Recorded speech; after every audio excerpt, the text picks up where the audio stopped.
রব্বুল আলামিন ডেকে বলেন, ও নবী, নিশ্চয় আমি আপনাকে সাক্ষ্যদাতা রূপে প্রেরণ করেছি, সুসংবাদদাতা রূপে প্রেরণ করেছি, সতর্ককারী রূপে প্রেরণ করেছি, আল্লাহর দিকে আহ্বানকারী রূপে প্রেরণ করেছি, আর আলো দানকারী চেরাগ রূপে, প্রদীপ রূপে প্রেরণ করেছি। পড়েন সুবহানাল্লাহ।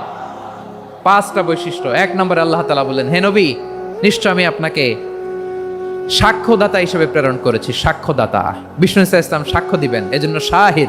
শাহিদ মানে সাক্ষ্যদাতা। আওয়াজ করে বলুন, শাহিদ মানে কি? তিনি সাক্ষ্য দিবেন। মুবাশশির, দুই নম্বর বৈশিষ্ট্য হচ্ছে তিনি মুবাশশির। মুবাশশিরুম বিরহমাতিল্লাহি ওয়া বিল জান্নাহ, তিনি আল্লাহর রহমতের সুসংবাদ দেন, তিনি আল্লাহর জান্নাতের সুসংবাদ দেন। সুবহানাল্লাহ পড়েন। তিন নম্বর বৈশিষ্ট্য হচ্ছে নাযীর, তিনি সতর্ককারী, ওয়ার্নার, তিনি সাবধান করতে এসেছেন, রিমাইন্ডার দিতে এসেছেন যে আল্লাহর পথে যদি না চলো, শিরকি কাজ যদি না থামাও, তাহলে এমন আযাব আসবে আল্লাহর পাকড়াও থেকে তুমি বাঁচতে পারবে না। তিনি নাযীর। বিষ্ণু ইসা ইসলামের চার নম্বর বৈশিষ্ট্য হচ্ছে দাঈয়ান ইলাল্লাহ, তিনি আল্লাহর দিকে আহ্বানকারী। এই যে আমরা আমাদেরকে পরিচয় দেই যে আমরা দাঈ, বলি না? বলি যে উনি হচ্ছেন একজন দাঈ ইলাল্লাহ। বহু বচনে আমরা বলি আদ-দুআত ইলাল্লাহ। এটা কোরআনের এই আয়াত থেকে এসেছে। সুবহানাল্লাহ পড়েন। ওয়া দাঈয়ান ইলাল্লাহি বিইذনিহি, আল্লাহর আদেশে বিষ্ণু ইসা ইসলাম আল্লাহর দিকে মানুষকে ডাকেন। এবং বিষ্ণু ইসা ইসলামের পাঁচ নম্বর বৈশিষ্ট্য হচ্ছে সিরাজাম মুনীরা, আলো দানকারী প্রদীপ, আলোকদীপ্ত প্রদীপ, যে আলো দিয়ে তিনি গোটা বিশ্বকে আলোকিত করেছেন। আওয়াজ করে পড়েন আল্লাহু আকবার। তাহলে মোট পাঁচটি বৈশিষ্ট্য নিয়ে আমরা কথা বলবো বিশ্বনবীর। আওয়াজ করে বলুন কয়টি? এক নম্বরে হচ্ছে শাহিদ, বিশ্বনবী সাক্ষী দিবেন। কি দিবেন? He will be witness for all prophets and for us, তিনি নবীদের উপরও সাক্ষী দিবেন, আবার উম্মতের উপরও সাক্ষী দিবেন। সুবহানাল্লাহ পড়েন। কিয়ামতের দিন আল্লাহ তাআলা প্রত্যেক নবীকে জিজ্ঞেস করবেন যে তুমি কি তোমার উম্মতের কাছে আমি যা যা পৌঁছাতে বলেছিলাম পৌঁছিয়েছো? নবীরা বলবে আল্লাহ আমি পৌঁছিয়েছি।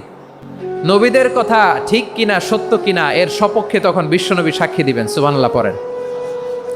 এজন্য রব্বুল আলামিন বলেন, ফাকাইফা ইযা জিনা মিন কুল্লি উম্মাতিন বিশাহীদিন ওয়া জিনা বিকা আলা হাউলাই শাহীদা। তখন কেমন হবে যখন প্রতিটি উম্মত থেকে আমি একজনকে সাক্ষ্য হিসেবে বের করে আনব, আর তাদের উপরে নবী আমি আপনাকে সাক্ষ্য বানাবো। পড়েন সুবহানাল্লাহ। তাহলে সব উম্মতের ব্যাপারে সেই উম্মতের নবীরা সাক্ষ্য দিবে, আর ওই নবীদের উপরে আমাদের নবী বিশ্বনবী সাক্ষ্য দিবেন। সুবহানাল্লাহ পড়েন। এজন্য বিশ্বনবী হচ্ছেন শাহিদ। শাহিদের আরেকটা ব্যাখ্যা হচ্ছে বিশ্বনবী সাল্লাল্লাহু আলাইহি ওয়াসাল্লাম আমাদের সাক্ষীর উপরে তিনি সাক্ষী দিবেন।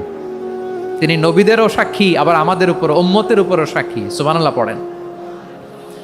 রব্বুল আলামিন বলেন, وَكَذَلِكَ جَعَلْنَاكُمْ أُمَّةً وَسَطًا لِتَكُونُوا شُهَدَاءَ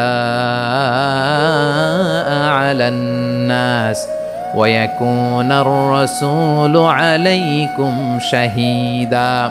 আর অনুরূপভাবে আমি তোমাদেরকে মধ্যমপন্থী উম্মত হিসেবে তৈরি করেছি, প্রেরণ করেছি। ব্যালেন্সড উম্মাহ, মধ্যমপন্থী উম্মাহ হিসেবে প্রেরণ করেছি, যাতে করে তোমরা সবার উপরে সাক্ষ্য দিতে পারো, আর যাতে তোমাদের নবী হতে পারে তোমাদের উপরে সাক্ষ্যদাতা। পড়েন সুবহানাল্লাহ। আমরা হচ্ছি ব্যালেন্সড উম্মাহ, আমরা সবার ব্যাপারে সাক্ষ্য দিব, আর আমাদের উপর সাক্ষ্য দিবে স্বয়ং বিশ্বনবী। সুবহানাল্লাহ পড়েন। তাহলে আমাদের নবী নবীদের উপরও সাক্ষী, আমাদের উপরও সাক্ষী। সেই বুখারীতে এসেছে আল্লাহ তাআলা কিয়ামতের দিন সাইয়েদনা নূহ আলাইহিস সালামকে বলবেন, নূহ তুমি কি দাওয়াত পৌঁছিয়েছো তোমার উম্মতের কাছে? নূহ আলাইহিস সালাম বলবেন, হ্যাঁ আমি পৌঁছিয়েছি। এবার নূহের উম্মতকে আল্লাহ জিজ্ঞেস করবেন, এই নূহের উম্মতেরা, তোমাদের নবী নূহ কি দাওয়াত পৌঁছিয়েছে? নূহের উম্মত বলবে, না আল্লাহ, আমাদের কাছে কোনো সতর্ককারী আসে নাই, কোনো নবী টবি আসে নাই, কোনো দাওয়াতও আমরা পাই নাই, আপনারাও চিনি নাই, জান্নাতও চিনি নাই, জাহান্নামও চিনি নাই। নূহ আলাইহিস সালাম বিপদে পড়ে যাবেন। তখন আল্লাহ বলবেন, নূহ তুমি বললা পৌঁছিয়েছো, তোমার উম্মত বলে কিছু পায় নাই। নূহ তোমার কি কোনো সাক্ষী আছে? তোমার কথা আর তোমার উম্মতের কথা তো মিলে না। তুমি বললা তুমি আমার নির্দেশনা দাওয়াত পৌঁছে দিয়েছো, কিন্তু তোমার উম্মত বলে পায় নাই। নূহ, তোমার পক্ষে কোনো সাক্ষী আছে? নূহ আলাইহিস সালাম বলবেন আছে। কে? উম্মতে মুহাম্মাদি। তখন আমরা বলবো আল্লাহর নবী নূহ আলাইহিস সালাম তিনি আপনি যা যা বলেছেন ঠিক তা তার উম্মতের কাছে পৌঁছে দিয়েছে। এবার নূহের উম্মতের সাথে আমাদের ঝগড়া লাগবে। তারা বলবে তোমরা আসছো আমাদের হাজার হাজার বছর পরে, তোমরা কি করে জানলা? তোমাদের সাক্ষী ধর্তব্য হবে না? আমরা তখন বলবো আমাদের কোরআনে তোমাদের নবীর নামে আল্লাহ তাআলা একটা সূরা নাজিল করেছেন, সূরাতে নূহ। আওয়াজ করে পড়েন আল্লাহু আকবার। আমরা বলবো আমাদের কোরআনে তোমাদের নবীর কথা আল্লাহ আমাদেরকে জানিয়েছেন, দিন রাত এক করে তোমাদের কাছে তিনি দাওয়াত পৌঁছেছেন। তোমরা কানের মধ্যে হাত দিয়ে রাখতা, চেহারাটা কাপড় দিয়ে ঢেকে রাখতা, আল্লাহর নবী নূহকে পিটিয়ে ছালা দিয়ে পেঁচিয়ে তোমরা পাহাড়ে তুলে রেখে আসতা। সব আমরা জানি।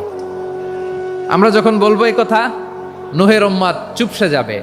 তখন আমরা সত্য বলেছি কিনা এটা আল্লাহ তাআলা জানতে চাইবে বিশ্বনবীর কাছে। তখন বিশ্বনবী আমাদের পক্ষে সাক্ষী দিবেন।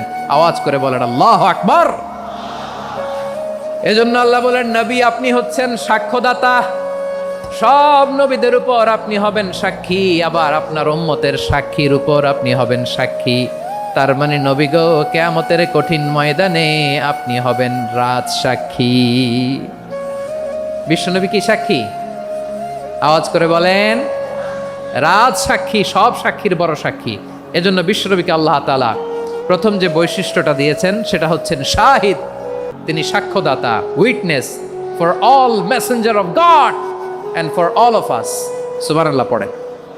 তাহলে এক নম্বর বৈশিষ্ট্য বুঝতে পেরেছেন? তাহলে আল্লাহ তাআলা বিশ্বনবীর 5টি বৈশিষ্ট্যের কথা বলেছেন। একটি বৈশিষ্ট্যের ব্যাপারে আমরা জানলাম, তিনি হচ্ছেন শাহিদ, সাক্ষ্যদাতা, সবার উপরে সাক্ষ্যদাতা। 2 নম্বর বৈশিষ্ট্য হচ্ছে মুবাশশিরা, তিনি সুসংবাদদাতা।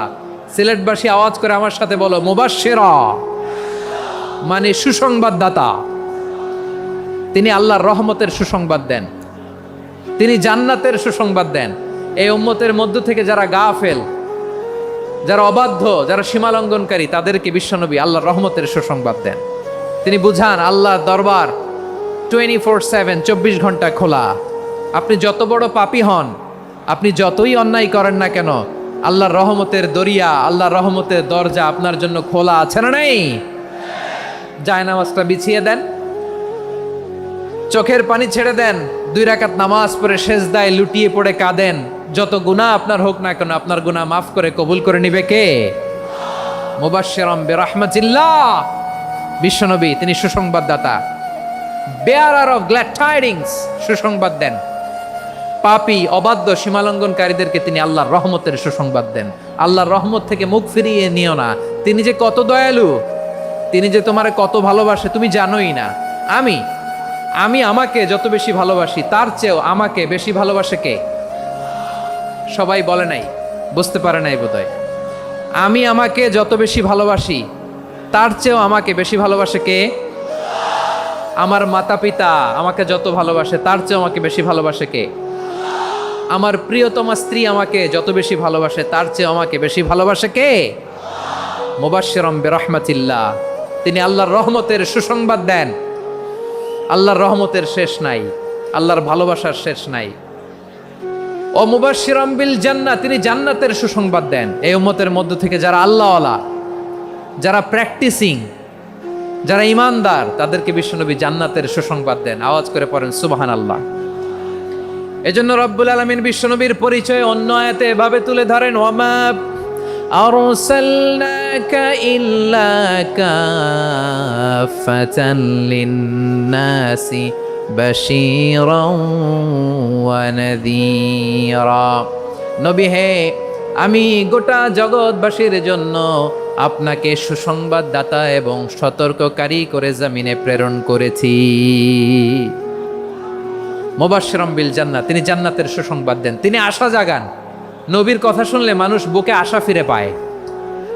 আমার নবী কাউকে হতাশ করেন না। হতাশা বিশ্বনবীর ডিকশনারিতে নাই। তিনি মানুষকে আশাবাদী করে তোলেন। বিশ্বনবীর কথা শুনলে মানুষের হৃদয় নরম হয়, তারা আশা ফিরে পায়। বিশ্বনবীর মুখ নিঃসৃত পবিত্র প্রতিটি কথাই আশা জাগানিয়া। সুবহানাল্লাহ পড়েন।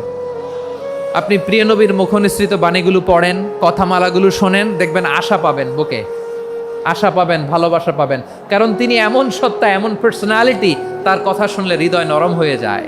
মনে হয় হৃদয় খুলে তারে দিয়ে দেই, সব কথা যেন তারে বলা যায়। আওয়াজ করে বলেন ঠিক কিনা?